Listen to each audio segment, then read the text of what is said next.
I'm super excited about these ones. These are just the regular non-customizable ones that I did.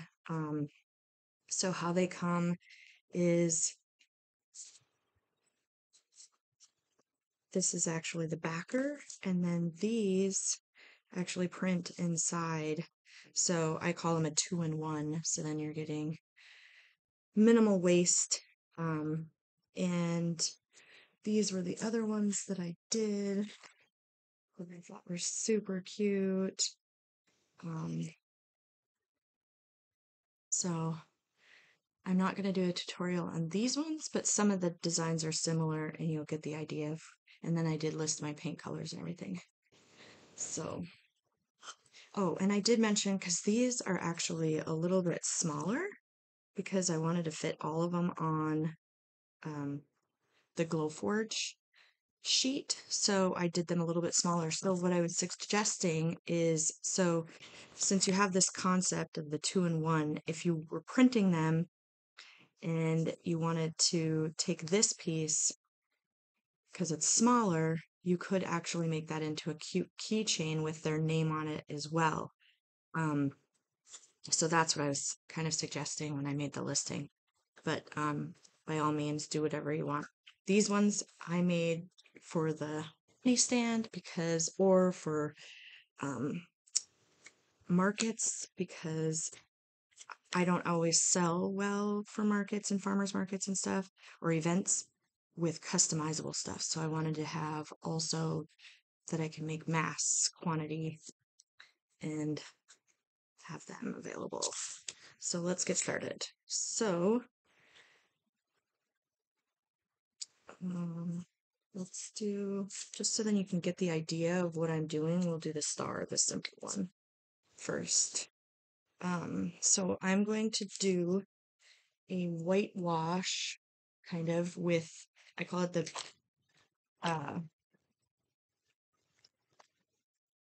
baby wipe method. I use Kirkland baby wipes. I get them from Costco. I know Sam's Club has a really good fragrance-free baby wipe as well. I just don't have one here. But I'm going to use white flour. So I get my paint from Home Depot because I like the sample size. It fits perfectly in these bottles. And then, but they're Sherwin-Williams colors. So when you see the number, that's to help you out when you go, because that's the number of the color. So all I'm going to do is take a baby wipe. I'll take a little bit off because I don't want it to get in the score lines. And then I'm just going to, it's almost like a whitewash, but I want to give a nice layer in the background for when I paint. And then sometimes it gets a little dark from the smoke.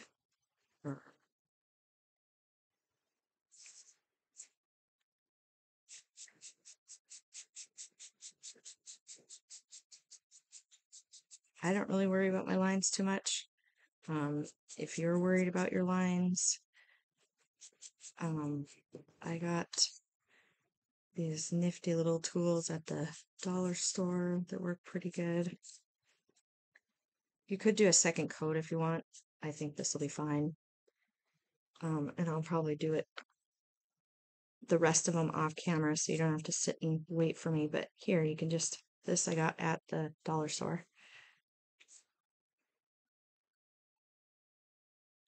But by the time we add the color and everything, you won't even see it. So there's that. I'm going to go ahead and I'll do the rest of them off camera. But since I've got you here, let's do this little frame. And I'm going to do them all in Turkish coffee.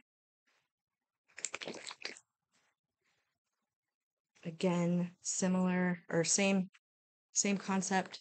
I'm going to do the baby wipe. Super quick and easy.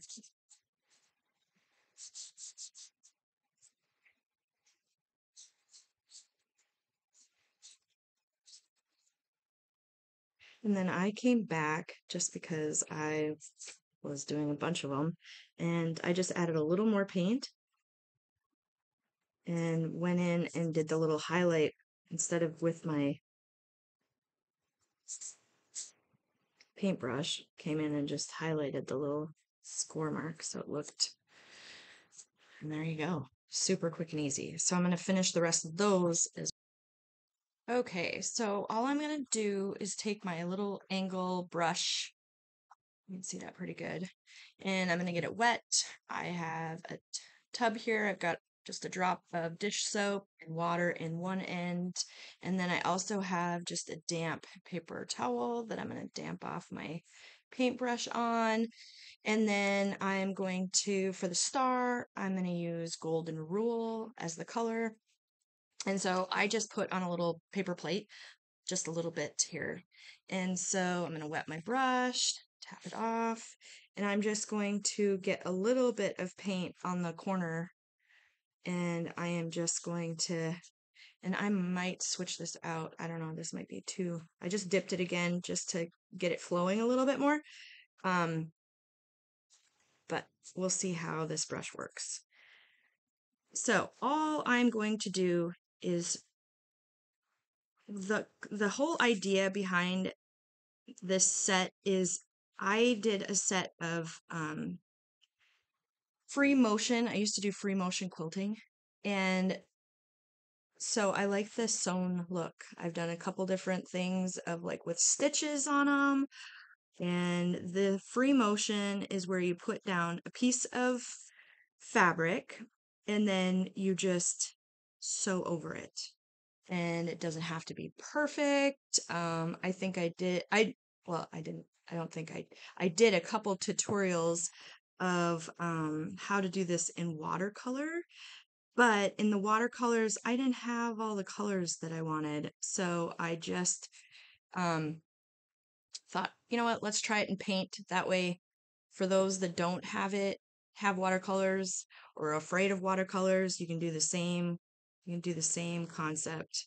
So, anyways, so that's why I like it outside of the lines. And by all means, it doesn't have to be perfect. That's the fun of it. And all I'm doing is I'm coming back to my plate here. And when I use the paper plate, I'm actually able to keep using that same spot. And then I'll go add a little more. And that's all I'm doing. And I'm going to go all the way around. So then my edge is kind of darker. And then once I get that done, then I'm going to come into the center and just kind of blend it all in.